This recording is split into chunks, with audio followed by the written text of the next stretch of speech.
Bonjour à tous, nous allons donc commencer une deuxième vidéo sur un des chapitres de la partie 8 qui traite des gènes et la transmission de l'information génétique et le chapitre 8.3, donc la deuxième vidéo sur le cancer, une conséquence de mutation génétique.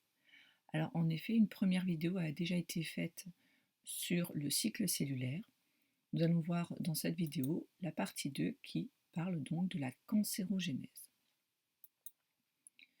Alors, il faut se rappeler que le cycle cellulaire se déroule en permanence et il est régulé par des gènes qui vont soit le stimuler ou le ralentir.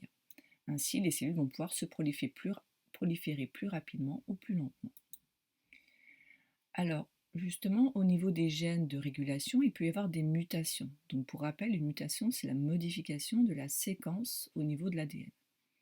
Et ces mutations peuvent aboutir à une prolifération exagérée, donc les cellules vont se multiplier trop rapidement, vont former un amas cellulaire et on parle alors de tumeur.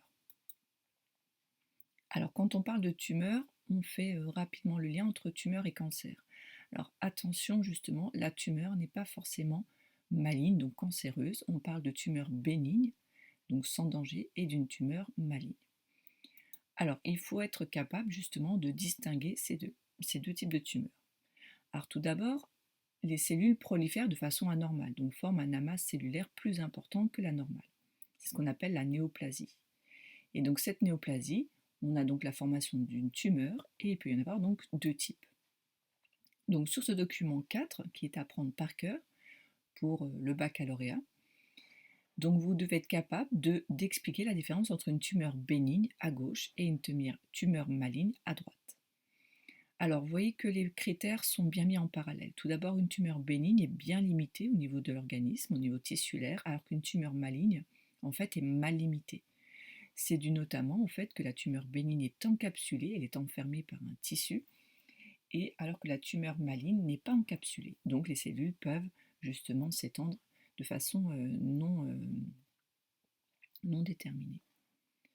Histologiquement, au niveau d'une tumeur bénigne, donc les cellules sont semblables au tissu d'origine, donc elles sont bien différenciées, alors que justement au niveau des tumeurs malignes, les cellules changent de forme et sont plus ou moins semblables au tissu d'origine. On le verra donc tout à l'heure.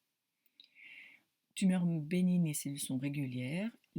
Dans les tumeurs malignes, les cellules sont irrégulières. Donc c'est caractéristique des cellules cancéreuses.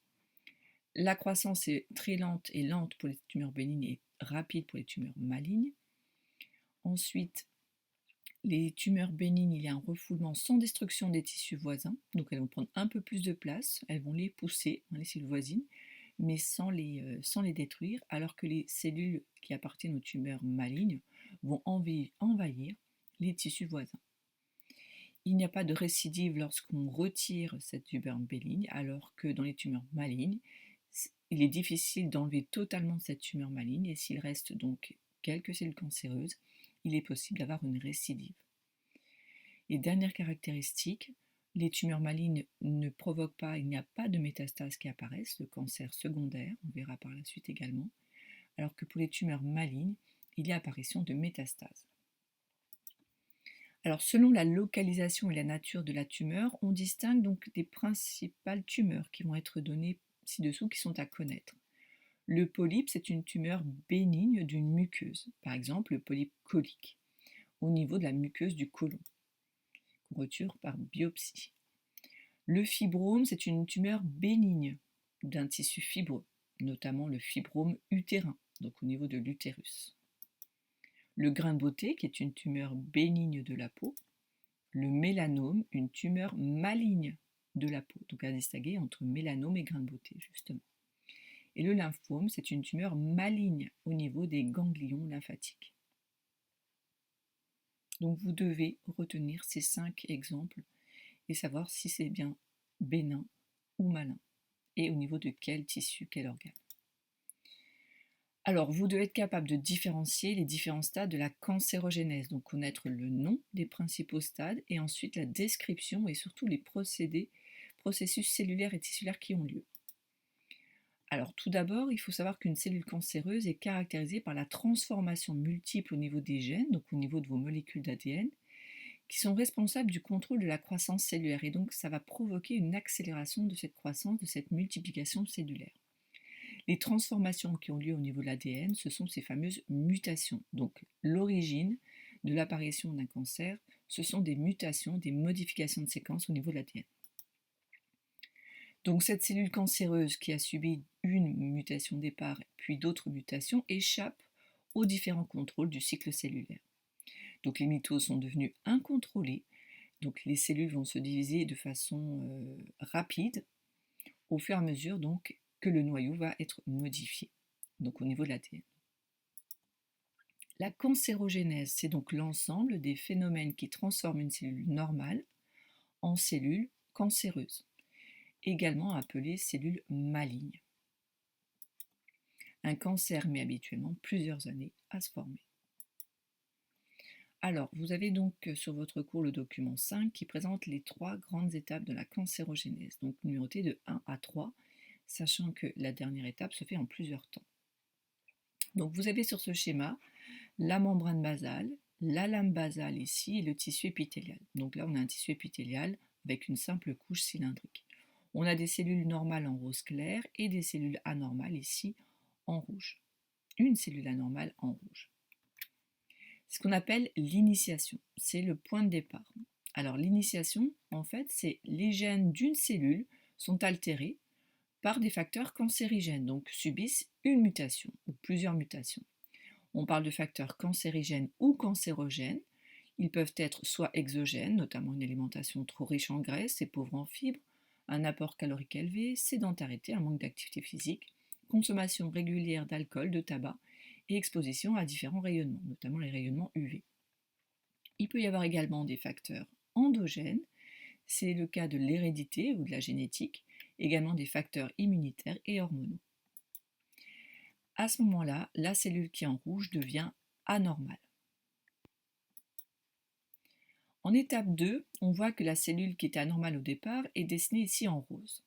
Cette cellule a commencé à se diviser, donc les cellules issues de cette division sont dessinées en rouge. C'est ce qu'on appelle la promotion. La cellule qui est devenue donc anormale se prolifère très vite et de façon exagérée en rouge, ce qui augmente le volume cellulaire et donc la taille du tissu. On voit ici qu'au lieu d'avoir une simple couche, au niveau de la cellule anormale, on voit l'apparition déjà d'une deuxième couche. Donc c'est vraiment le début et quand on a un tissu qui augmente de volume, c'est vraiment le point de départ, donc l'étape de promotion d'un cancer. C'est ce qu'on appelle l'hyperplasie. Il y a alors formation d'une tumeur, puisque la tumeur c'est un amas cellulaire. Et donc là, à ce stade-là, on parle de tumeur bénigne. Donc là, je rappelle ici la définition d'une hyperplasie. Donc plasie, c'est le développement, et hyper, donc trop, exagéré. Donc là, c'est le développement exagéré d'un tissu ou d'un organe. Enfin, en étape 3, donc, qui se fait en 3 temps, c'est donc la progression du cancer. Et là, on a déjà un terme qui apparaît, on verra, c'est la dysplasie. Donc notre cellule au départ qui est anormale est devenue en violet. Les cellules ici en rouge, c'était issu donc de la tumeur bénigne qui avait donc une multiplication exagérée, un amas de cellules. Et en rose, on a des cellules qui apparaissent. Donc vous avez 3 couleurs ici qu'on va expliquer. Donc premier temps de cette progression du cancer, les cellules filles issues de cette cellule nouvellement modifiée prolifèrent donc en rose, ici. Elles ont une taille anormale. Vous voyez qu'ici, la cellule normale était donc plutôt cylindrique, et là on voit qu'elles ont des formes irrégulières et elles sont légèrement plus grosses. C'est ce qu'on appelle justement la phase de dysplasie. Donc c'est un dysfonctionnement au niveau du développement. On a une forme anormale des cellules. Et la taille qui est devenue aussi trop importante.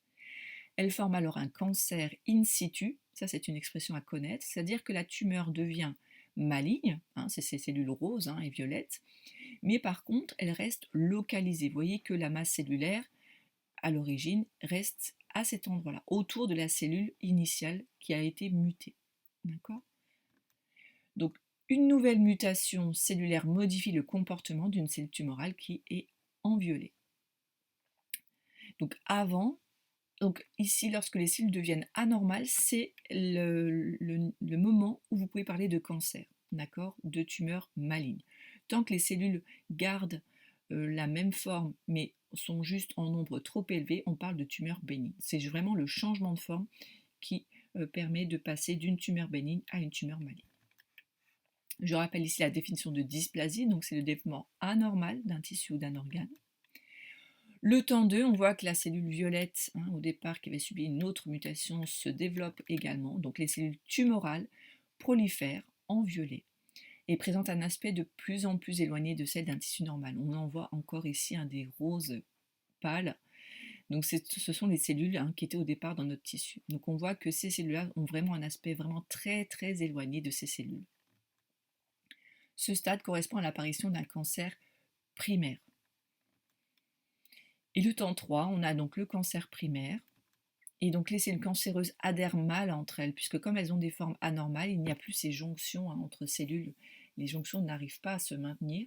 Donc ces cellules vont se détacher. Et en plus, elles vont sécréter des substances qui vont provoquer le développement de nouveaux vaisseaux sanguins. C'est-à-dire que la tumeur va permettre l'apparition de nouveaux vaisseaux sanguins pour qu'elles puissent, elles, récupérer un maximum de nutriments d'oxygène pour se multiplier encore plus vite et s'étendre encore plus vite. Et la formation de nouveaux vaisseaux sanguins dus à la présence d'une tumeur, c'est ce qu'on appelle la néoangiogenèse. Genèse, donc synthèse ou production, angio, vaisseau, et néo, c'est nouveau. Donc production de nouveaux vaisseaux. Certaines de ces cellules se détachent, comme il y a des vaisseaux qui sont juste à côté d'elles. Cette tumeur va donc des cellules vont se détacher, on le voit ici. Ce sont des cellules invasives qui vont rentrer dans la circulation sanguine et le sang va pouvoir les déplacer au niveau d'un organe qui peut être éloigné donc de l'organe primaire, de la tumeur primaire. Donc elle va rejoindre le sang ou la lymphe vers d'autres régions du corps où s'établissent en forme de nouvelles tumeurs malignes. Et lorsque justement cette cellule cancéreuse, cellule métastasique, va s'installer au niveau d'un nouvel organe et se développer, on parle alors de métastase ou de cancer secondaire.